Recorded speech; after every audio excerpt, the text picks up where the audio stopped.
পুনর্জীবিত করার জন্য অনেকভাবে ষড়যন্ত্র চক্রান্ত চলছে।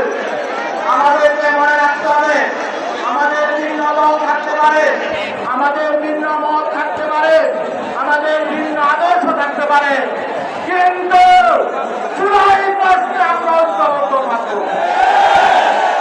আমাদের এবং তাদের কর্মী সমর্থককে দেখতে পাচ্ছি তারা হাত পাখা নিয়ে এখানে হাজির হয়েছেন। অনেকের হাতে বাংলাদেশের পতাকা আমাদের জামাত রয়েছে, ঐক্যবদ্ধ ছাত্র থাকতে শিবির হবে। রয়েছে এবং শুধু ইসলামী আওয়ামী আন্দোলন লীগের বাংলাদেশের রয়েছে, নিজেদের প্রশ্নের মতো এবং নয়, সদস্যরা রয়েছে। বরং যে আগামীতে যাতে এবং নতুন করে আমরা দেখতে পাচ্ছি যে বাংলাদেশে এসেছেন, মাথা সালাম করে এসেছেন। দাঁড়াতে না পারে, এই জন্য আমাদের ঐক্যবদ্ধ থাকতে হবে।